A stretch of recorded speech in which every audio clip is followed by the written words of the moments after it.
Bueno, hoy tenemos preparado como título Orígenes de los nombres de calles y provincias. Sí, por Un supuesto. título muy importante. Un poco de esto había surgido en una de nuestras charlas, en alguno de los programas, y a veces pasa que nosotros transitamos por algún lugar y no sabemos bien el porqué del nombre de esa calle. Por Sí, supuesto que no todas las calles tienen un porqué, hay algunas bueno, que se decidió ponerle un nombre o un número también, sí. pero sí hay calles que tienen mucha historia detrás de sus nombres, y lo mismo sucede por ahí con las provincias o con nuestro país, asimismo, Así es. Argentina, ¿no? Argentina. Bueno, el origen de Argentina. Argentina viene del latín argentum, que significa plata. Precisamente ese criterio se adoptó a partir de los primeros viajeros que observaban en Argentina una tierra donde abundaba este metal precioso que era la plata, y entonces en la traducción argentum significa plata. Ujú, Después el río también toma ese mismo nombre a partir de el Río de la Plata, ujú, por ser la tierra del plata, y además también por relacionarlo con su fisonomía, su color ujú. al metal. Entonces, este es el verdadero origen de nuestro nombre, ¿no? Argentum, Argento. Argentina. ¿Tanto metal había? ¿Tanta Sí, plata por había? supuesto, había muchísima porque además eh, no nos olvidemos que en lo que pertenecía al Virreinato del Río de la Plata estaba la ciudad de Potosí, que Ujú. era un centro comercial importantísimo. Hoy pertenece a Bolivia, Potosí, pero en aquel momento pertenecía al Alto Perú y parte del Virreinato del Río de la Plata. Y Potosí era, bueno, un lugar donde se cometieron muchísimos sacrificios, donde muchísimas poblaciones originarias y esclavos de afrodescendientes fueron diezmados por trabajos forzosos en la minería para extraer plata. De hecho, Potosí significa explosión Ah, en mira. la lengua quechua, Ujú, precisamente en alusión a las ujú, explosiones que se escuchaban constantemente en el lugar para extraer ujú. oro y plata. Recordamos en qué tiempo fue y cómo llegó a poner el nombre. ¿Se sabe eso? ¿Si había Sí, otras opciones y cómo llegan a la Argentina? no, no es que se abarajaron otras opciones, sino Ajá, que se tomó esa primera opción cuando matecito. en algún manuscrito entre los primeros viajeros, Ujú, estamos hablando más o menos hacia 1520, en las primeras expediciones hacia esta zona, eh, se, bueno, se toma como referencia la tierra del Argentum, que viene a ser la tierra del Plata, que después termina transformándose en Argentina, muchísimos años después, por supuesto, exacto. porque no olvidemos que después fue el Virreinato del Río de la Plata, y después de eso fue las Provincias Unidas de América del Ujú, Sur, y después terminó siendo Argentina. Así que bueno, sí, pasó todo un proceso, ¿no? un proceso Como con todo.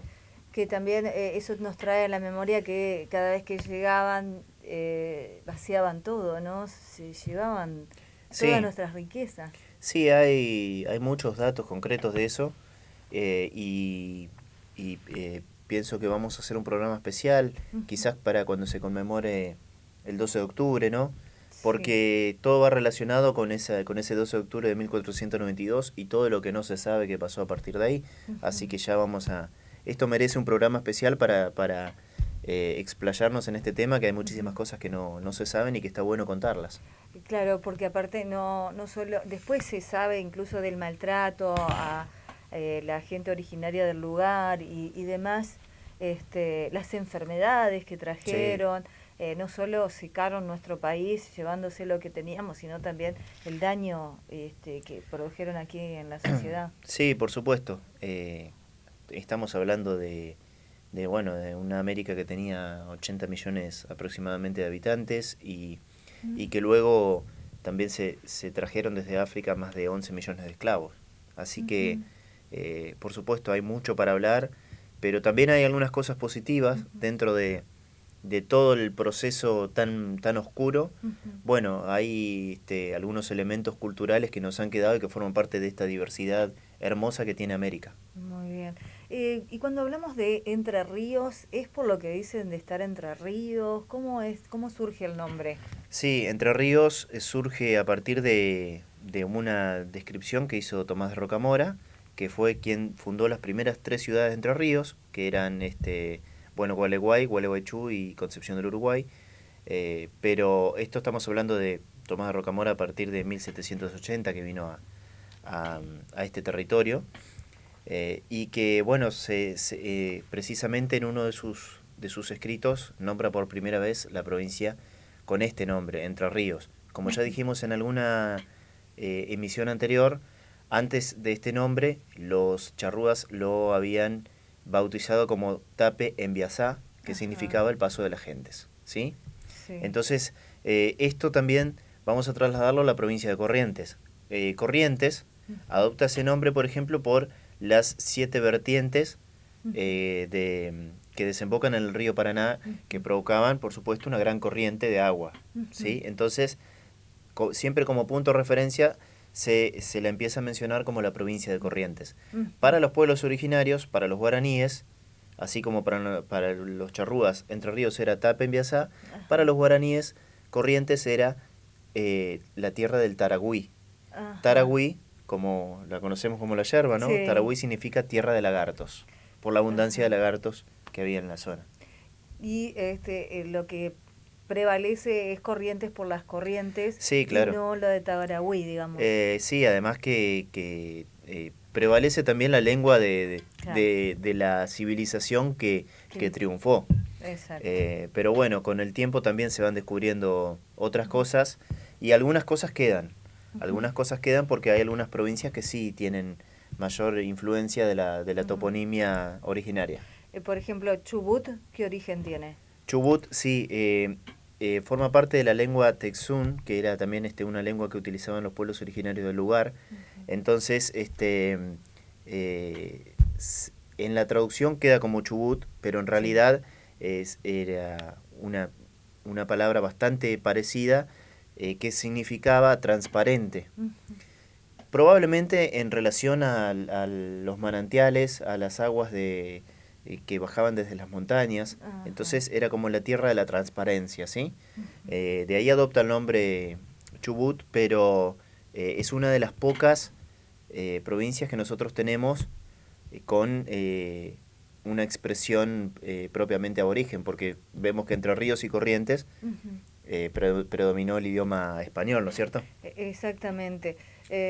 Y bueno, y suena como muy distinto el nombre Chubut en toda la Argentina a comparación Claro. de lo que tenemos. Después, Tierra del Fuego, ¿cómo surge? Algunas veces me lo han preguntado algunos alumnos en las clases, porque sobre todo en las clases de geografía, ¿no? Sí. Y es interesante.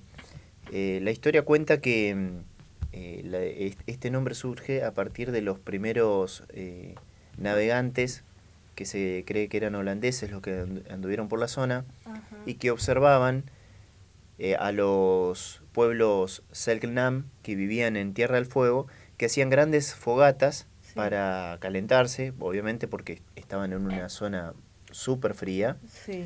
De hecho, ellos se cubrían con las pieles de animales y de los mismos animales que cazaban, y hacían grandes fogatas, y entonces esas fogatas eran tan grandes que se observaban desde la costa, es decir, los navegantes que estaban cerca de la zona ya veían desde lejos esas grandes fogatas, entonces lo empezaron a llamar Tierra del Fuego. Claro. Y así quedó, precisamente por esa misma historia, ¿sí?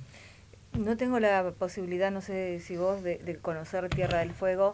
No. Pero es diferente a todo. Lo que uno ve en imágenes de fotografías y demás, aquí justamente en San José, en el departamento Colón, hay un fotógrafo que trabajaba para las fuerzas, y él fue fotógrafo y estuvo acompañando documentales, que estuvo dando hace poco, ya me va a venir el nombre, unos masterclass aquí en San José, en Villa Elisa y demás.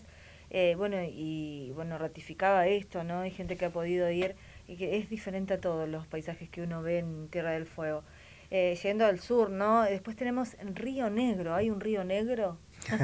Sí, bueno, el Río Negro prevaleció la traducción, porque en realidad esa tierra se llamaba Curuleufú, que significa Río Negro en la lengua mapuche. Curuleufú. Sí, Curuleufú. Precisamente los pueblos originarios, los mapuches que habitaban en la zona, le pusieron ese nombre por la composición del agua del río, que era por ahí un poco más oscura que otros ríos, y entonces le llamaban Curuleufu, que significa río negro. Sí. Ante la invasión de los españoles, y entender ellos que Curuleufu era río negro, Claro. bueno, era más fácil decir río negro y ahí quedó. Quedó así, claro, tal cual.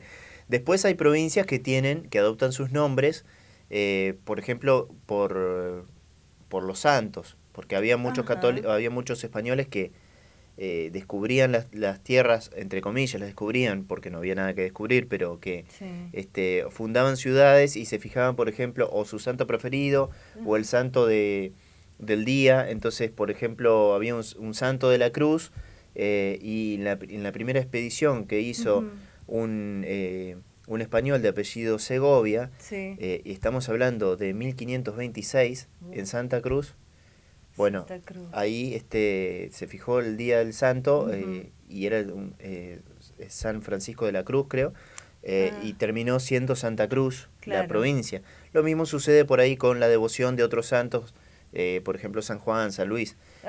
No, por ahí no tiene tanta vuelta como otras provincias que sí los nombres son quizás un poco más rebuscados o tienen mayores influencias de los pueblos originarios. Claro, esta influencia era más desde la religión que estaba entrando. Exacto. Y cuando vamos a lo que es Chaco... Chaco, hay que decir que también el Chaco era una gran región. Después terminó siendo una provincia argentina, pero se conoce como el Gran Chaco, toda una región que abarcaba incluso hasta territorios de Paraguay, de Bolivia. Era una región mucho más grande, que también en lengua de los pueblos originarios, Chaco significa tierra de caza. Tierra de caza. Sí, en relación a la gran cantidad de de animales que se podían encontrar y se podían cazar en esos lugares. Y bueno, y los pueblos originarios también, por supuesto que hacían de la caza un culto, la caza y la pesca, ¿no? Algunos de los que estaban cerca del río, como los Chanatimbú, hacían de la pesca un arte, y los pueblos originarios que estaban en las zonas de las selvas y los bosques hacían de la caza, eso. ¿Y de la caza se sabe mucho qué animales, qué especies? Sí, cazaban de todo, ciervos, pumas, muchísimo pumas, jaguares, jabalíes. De hecho, por ejemplo, algo de la toponimia guaraní que tenemos aquí en Entre Ríos es Gualeguay. El río Gualeguay, cuando nosotros decimos río Gualeguay, tiene dos acepciones. Una es río del Tigre y otro significa río de la Cueva del Chancho. Cualquiera de los dos son tranquilamente aceptados y tienen que ver con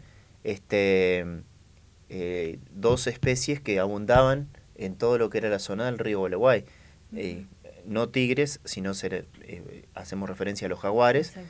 Y a los chanchos son los chanchos salvajes, los jabalíes. Sí. Así que, bueno, algo de eso todo fue quedando, pero también sufrió sus transformaciones a través de los años, ¿no? Y el jabalí es como más fibroso, es distinto igual al chancho tradicional que tenemos hoy en día. No sé si porque se abastecía, era salvaje, sí, pero es distinto. Era salvaje, y era genuino, era originario de acá. Los cerdos, como los conocemos ahora y los consumimos ahora, vinieron de Europa. Mirá. Así que tienen alguna relación, pero o sea, son familia, pero son distintos en realidad. Pero hay gente que lo sabe preparar muy bien y que hace diferentes platos, ¿no? Nosotros tuvimos de mascota un jabalí. ¿Ah, sí? Era muy chiquito y ya era distinto, era con más pecho y tenía mucho más duro el pelaje. Y tenía como levantadito a todo atrás del lomo hasta la cabeza. Era moderno. Se nos escapaba y había arroyitos, laguna cerca, y teníamos que mirar muy bien porque, ¿sabés qué hacía? Se metía en el agua y dejaba el hocico afuera. Y respiraba, y así se camuflaba. Era muy inteligente y muy cariñoso. Mirá lo que me trajiste, porque éramos chicos nosotros, no éramos tan chicos, eran casi preadolescentes. Y lo que teníamos de mascota, era muy bonito. Y de hecho, esto... Tenía carácter, ¿no? Claro, por supuesto. sí, sí, porque no deja de ser salvaje, domesticado. Sí. Pero esto nosotros lo podemos observar en la fauna y la flora que tenemos alrededor todo el tiempo, porque es decir, cuando hablamos por ejemplo del carpincho, carpincho también es una palabra de origen guaraní que significa amo de las hierbas, también se lo podía llamar como capibara, pero es el amo de las hierbas en realidad. Sí.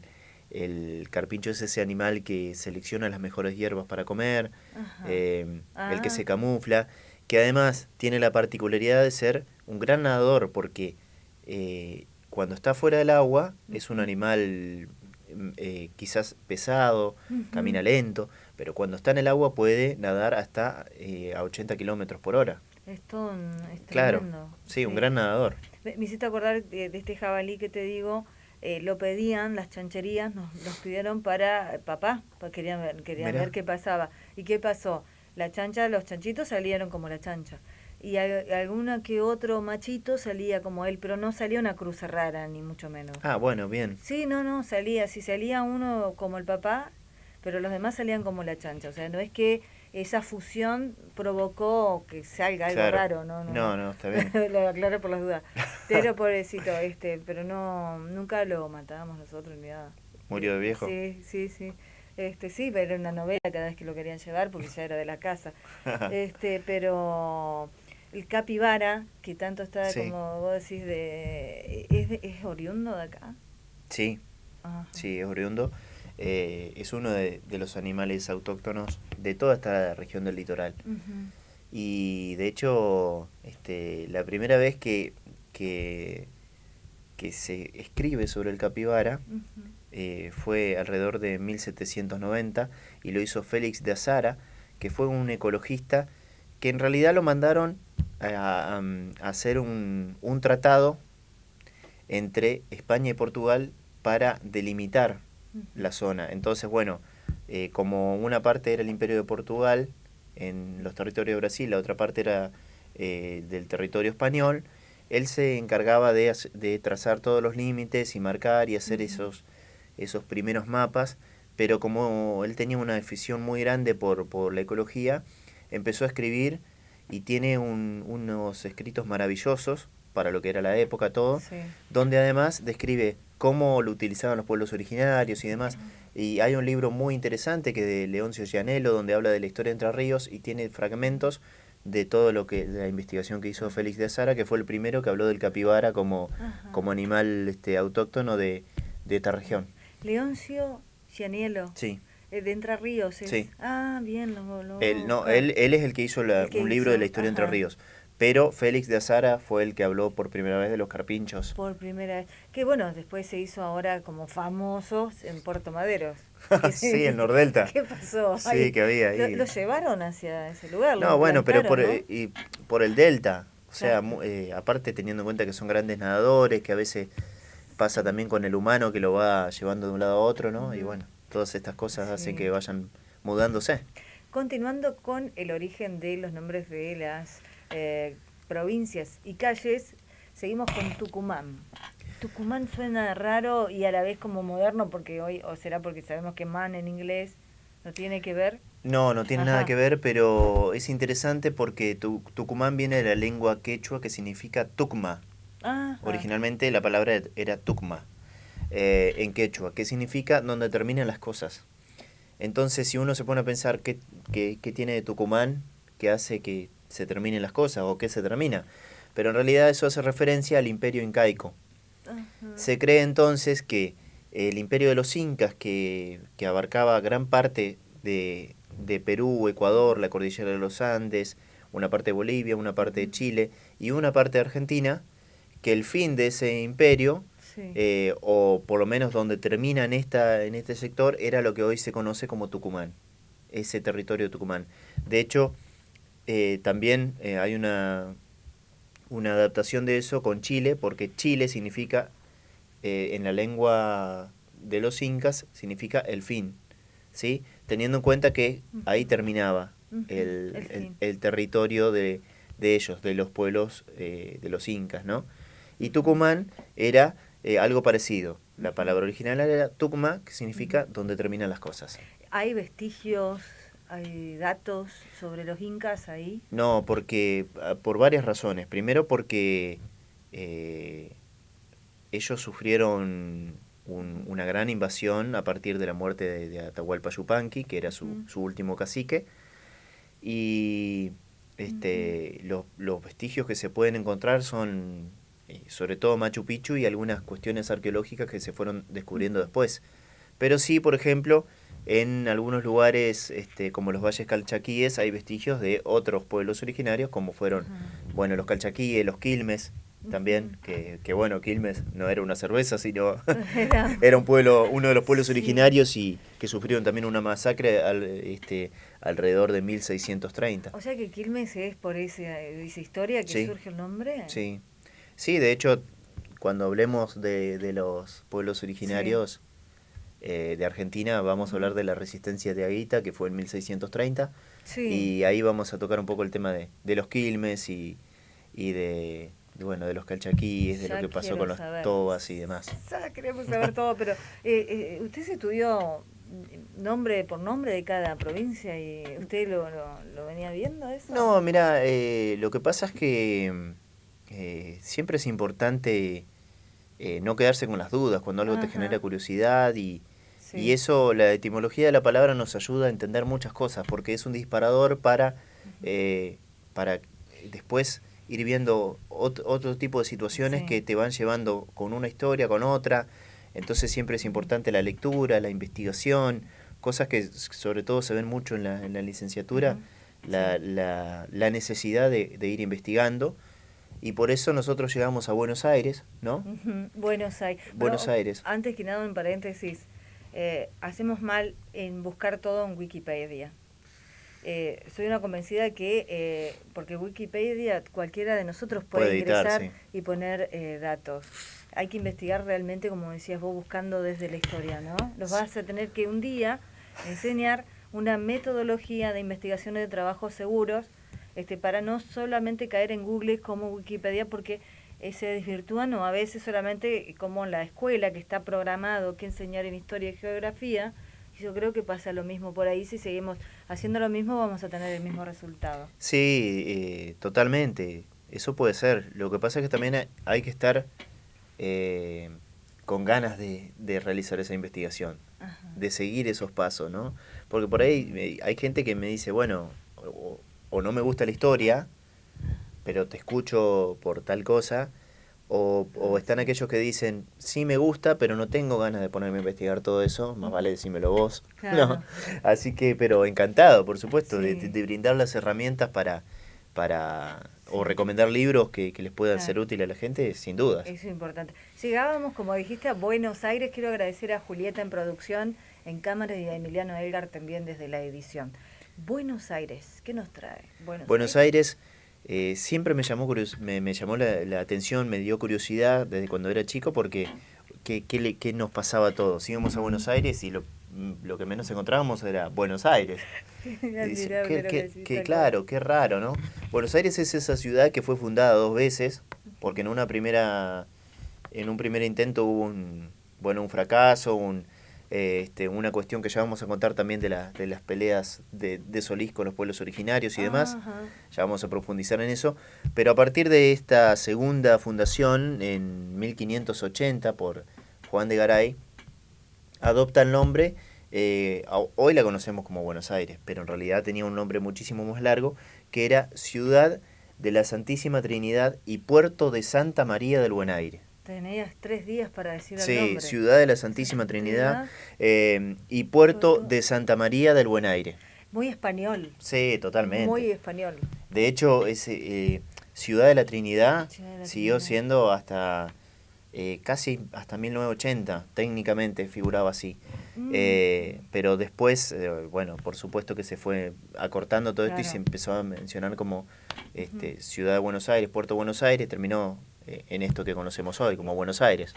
Fue en realidad resumir, acortar un nombre. Sí, de hecho, las calles, por ejemplo, hay una calle principal que es la calle San Martín, Ah, que están en Buenos Aires y que no tiene el nombre por el prócer, por José de ujú. San Martín, sino porque fue una de las primeras calles que tuvo la ciudad de Buenos Aires en homenaje a San Martín de Tours, que era el patrono de Buenos Aires, que alguna vez ya lo hemos mencionado aquí. Sí. Entonces, bueno, era en San Martín de Tours. San Martín de Tours, que era el patrono de Buenos Aires. Ajá. Después, bueno, se acortó a San Martín y ahora ya quedó San Martín como San Martín el Libertador, digamos. Exacto. Cuántos cambios, ¿no?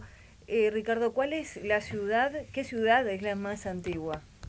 La más antigua de Argentina es Santiago del Estero. Por eso se la llama Madre de Ciudades. ¿Santiago del Estero? Sí. Santiago del Estero es una ciudad que fue sumamente importante en la época colonial por el tráfico de mercadería, de esclavos, siempre lo vamos a relacionar a eso, ¿no? Pero imaginemos que había que comercializar desde el Alto Perú todo lo que se sacaba de oro y plata, entonces era necesario fundar ciudades, por eso se funda Tucumán, se funda Santiago del Estero, se funda Córdoba, hasta llegar a Buenos Aires para mandar la mercadería por el puerto. Pero Santiago del Estero fue la primera ciudad que se fundó en Argentina, y esta fundación ocurrió un 25 de julio del año 1553. Así que, bueno, imaginemos cómo habrá sido el continente en esa época. Y bueno, sus pobladores eran también de otros lados. Sí, había, estaban llegando los primeros españoles, los primeros estancieros que fueron invirtiendo y que se fueron adueñando de los terrenos y que compraron diferentes pueblos originarios porque fueron comprando como esclavos a mano de obra indígena, después a esclavos africanos, así que de eso se trató. Hasta esclavos africanos, digamos, ¿no? Sí, por supuesto. Los nombres de los países americanos que también tienen distintos orígenes. Sí, hay bastante relación en eso. Obviamente no vamos a mencionar todos, pero sí podemos decir que, por ejemplo, Venezuela adopta el nombre por un marino que había venido desde Italia y que encontró en Venezuela una similitud a Venecia. ¿Por qué? Porque había encontrado a los aborígenes que vivían en esa zona donde él llegó, que hacían sus casas en las islas, ¿sí? Mirá. Eran como pequeñas islas donde tenían sus casas, sus chozas. Entonces él relacionó eso con Venecia, vio las casas arriba de las islas y le puso el nombre de Tierra de Venezuela, que significa Pequeña Venecia. Mira, en alusión a Italia, sí. El significado. Venezuela es Pequeña Venecia. Claro, y los aborígenes que tenían esas casas en las islas eran la tribu de los Caracas, que hoy Caracas es la capital de Venezuela. Caracas, claro, respetan el nombre de los... Sí, por supuesto, lo mismo sucede con los Caribes. El mar Caribe, como lo conocemos nosotros, que es tan hermoso, los Caribes eran una tribu de los primeros que tomaron contacto con los españoles. Los Caribes, los taínos, de hecho, por ejemplo, Haití significa tierra montañosa. Sí, sé mucho de Haití. Claro, Haití es una palabra de origen taíno. Entonces tenemos bastante de eso. Brasil, por ejemplo, adopta el nombre por el palo Brasil, que es un árbol que cuando lo cortan, adentro tiene un color rojo brasa, ¿sí? Entonces, ante la llegada de los primeros colonizadores, le pusieron ese nombre al país en relación a la abundancia que había de este árbol, de la madera del palo Brasil, que era parecido a una brasa.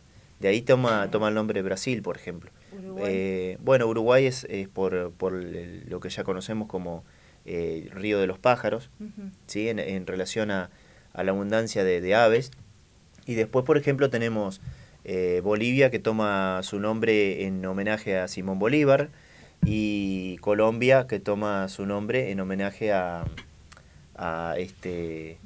Cristóbal Colón. Voy asimilando uno y vas rapidísimo. A ver, Bolivia por Bolívar. Sí. ¿Y Cristóbal Colón? Por Colombia por Colón, sí. Que en realidad Colombia pertenecía al Virreinato de la Nueva Granada, junto con Venezuela y con Ecuador. después se termina dividiendo ese virreinato y Ujú. se divide en 3 países, pero sí era cuando todavía había como una devoción Sí. hacia Cristóbal Colón, se le pone ese nombre, como tantas Ujú. ciudades, calles que hay en homenaje a Cristóbal Colón, Un ¿no? día me gustaría que cuentes la otra cara de Cristóbal Colón. Es complicado. Podríamos hacer un programa. Y porque se dice mucho, Sí, y que muchos años se disfrazó quién era Cristóbal Colón. sí, totalmente. Así Eh, que sí, y ahora que dijiste de Colombia. sí, sí.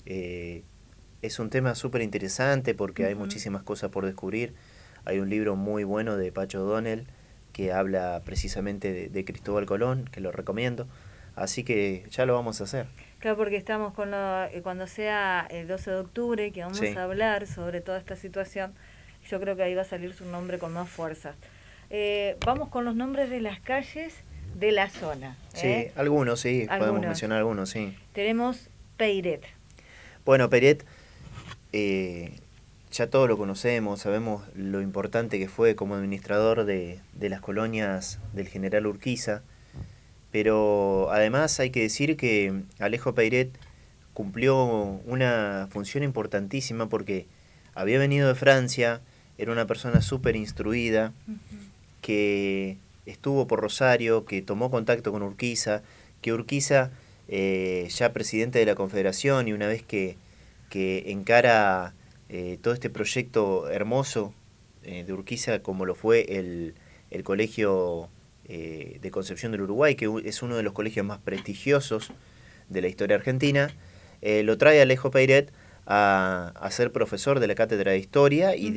y de francés en este colegio digamos, de Concepción del Uruguay. Entonces, digamos, Alejo Peiret no es solo el administrador de estas primeras colonias, de cómo sucedió aquí en San José, sino que fue un profesor, un tipo súper culto, que escribió un libro súper interesante hacia 1888, que era de su viaje que hizo por las colonias Ujú. argentinas, en donde él describe, por ejemplo, cómo eran las colonias de los italianos, de los sirios libaneses, de los alemanes del Volga. Precisamente creo que se llama Un viaje por las colonias de la República Argentina. Es un libro maravilloso que también lo recomiendo como para Ujú. entender, porque la inmigración era algo que Sí. a Peiret lo preocupaba muchísimo. Y sin dudas que también merece un programa él solo por todo lo que ha hecho por esta Sí. región. Pero bueno, tratamos de ir resumiendo Sí. para hablar un poquito de esto, ¿no? Y sobre todo nosotras las mujeres que sentíamos que él tenía una visión positiva para la época de la mujer como algo muy útil en la sociedad, que en ese momento no tenía voz ni voto Claro. en muchas Ujú. cuestiones, y él le daba un lugar preponderante a la mujer, Sí, y en la parte política también un innovador y un visionario, de acuerdo a lo que uno puede ir viendo, ¿no? sí, por supuesto. Eh, ni hablar, una persona con una visión de Estado súper moderna. Así Exacto. que sí. Sobrigues. Sobrigues lo tenemos aquí también.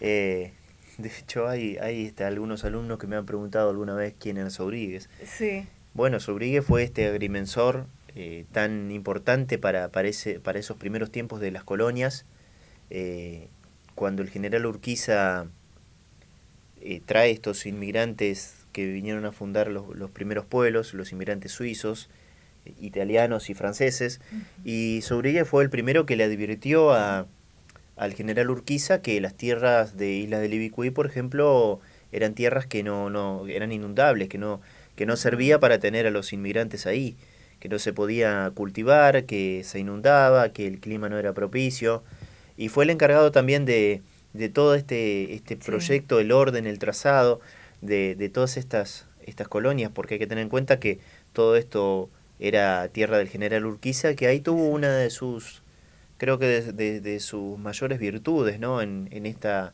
promoción de Ujú. la inmigración. Fue la primera, el primer bosquejo de lo que sucedió años más tarde, ¿no? Nombre de las calles y las zonas quedamos con Gauchón. Habíamos quedado con Gauchón, sí, que tenemos una calle aquí que muchas veces la transitamos, ¿no? En cuando estamos por Colón. Y Emilio Buchón nació un 14 de julio de 1860 en Colón. Fue un libre pensador, un político, un abogado, una persona que trabajó siempre manejándose en áreas de la educación, de familia de inmigrantes suizos, y además que fundó un periódico que se llamó La Gaceta también. Sí. Así que ejerció como periodista, y sin dudas que fue una persona importante. Era masón, tenía un cargo importante dentro de la masonería, y además formó parte de la Unión Cívica Radical. En un momento estuvo en el partido, creo que estaba alineado con Bartolomé Mitre, pero fue un funcionario de renombre nacional, y bueno, está bien, tiene bien merecida la calle, ¿no? Muy bien. Por ejemplo, los nombres de batallas, por aquí me anoté, para conocer un poquito más, porque llama la atención. Por ejemplo, tenemos la batalla de Suipacha. La batalla de Suipacha, sí. Cuando nosotros vemos una calle que sea Suipacha, Sí. primero hay que decir que Suipacha en la lengua quechua significa tierra del diablo. Suipacha, tierra del diablo, ¿sí? O tierra del demonio. Y la batalla de Suipacha fue una de las primeras batallas por la independencia que se dio en lo que hoy sería, bueno, es Suipacha, pero hoy pertenece a Bolivia, ¿sí? Ajá. Muy cercano a la zona de Chuquisaca, en Bolivia. Esa batalla sucedió el 7 de noviembre de 1810, así que estamos hablando de apenas unos meses después de la Revolución de Mayo. Una batalla muy importante por la independencia argentina, una de las primeras batallas en las cuales un ejército que recién se estaba formando enfrentó al ejército español que venía bajando del Alto Perú, y dentro de los nombres destacados de ese ejército en formación estaba Juan José Castelli, que sin duda fue un personaje súper importante en la Revolución de Mayo, porque fue un secretario que se pronunció 3 veces en contra del gobierno español. ¿Y estaba en la batalla? Estaba en la batalla, sí. Juan José Castelli y Martín Miguel de Güemes, que ya hemos hablado de él, pero fue una de esas batallas también importantísimas por la historia argentina, ¿no? Y el nombre es por la forma, digamos, como estaba explicando. Sí, el nombre viene del quechua, que significa tierra del demonio, pero en alusión también a la invasión de los españoles, que bueno, para los pueblos originarios eran los demonios. Y es algo que nunca preguntábamos, ¿no? Sí, de hecho lo vemos, así como hay muchos nombres de batallas, ¿no? Sí. Si nosotros vemos una calle que es 3 de febrero, hace alusión a la batalla de Casero, por supuesto, ¿sí? O si también podemos ver una calle que diga 14 de julio, y 14 de julio puede hacer alusión al día de la Revolución Francesa, del 14 de julio de 1789. Pero después tenemos algunas más, como por ejemplo Chacabuco, que hace referencia a la calle Chacabuco, hoy hace referencia a la batalla de Chacabuco, que fue una de las batallas que ganó San Martín en ese camino hacia la independencia cuando atravesó los Andes, cuando cruzó hacia Chile, que fue un 12 de febrero de 1817, la batalla de Chacabuco, donde el ejército de los Andes derrotó al ejército español. Mirá vos. ¿Y Junín es una batalla? Sí, Junín es una batalla. ¿Tenemos calle? Sí, Junín es una batalla muy importante que se dio en agosto de 1824, donde las fuerzas del ejército de San Martín y de Bolívar, al mando del general José Antonio Sucre, que hoy Sucre es la capital de Bolivia, ¿no?, derrotaron a los españoles. Fue la anteúltima batalla por la independencia, porque la última fue otra.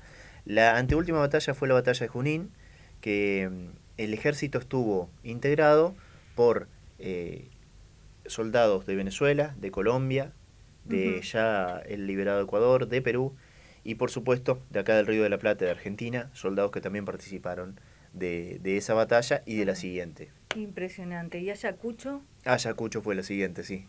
Ayacucho fue la batalla liberada el 9 de diciembre de 1824, cuando al mando del general Bolívar, precisamente la batalla final por la independencia, donde terminaron de derrotar a los realistas que estaban en el Alto Perú, en precisamente en lo que hoy es la tierra de Ayacucho. Unos años antes había perdido una batalla en ese mismo lugar Manuel Belgrano, pero ahora se había liberado esa batalla y dentro de los generales que participaron está, por ejemplo, el general Necochea, que hoy conocemos Necochea como la ciudad, ¿no? Sí. De Necochea. Bueno, el general Necochea fue un general importantísimo de San Martín que participó de esa batalla junto a el general Córdoba, junto a Sucre, y entre ellos también otro personaje importante que vemos en las calles acá. Sí. Acá en San José tenemos una calle en el centro que es Lavalle. Lavalle, sí. Lavalle fue uno de los mejores soldados de San Martín, un gran un gran combatiente, pero con cierta inestabilidad emocional. Era un poco loco, sí. De hecho, lo desafió una vez a Bolívar. Era una persona que... Muy temperamental. Sí, San Martín lo llamaba la espada sin cabeza. Oh. Porque no pensaba, pero era un gran soldado, sin duda. La espada sin cabeza. Sí, era un gran soldado. Y de hecho hay una historia muy particular entre Lavalle y Dorrego, porque Dorrego fue otro de los grandes soldados de San Martín, pero Lavalle terminó fusilando a Dorrego.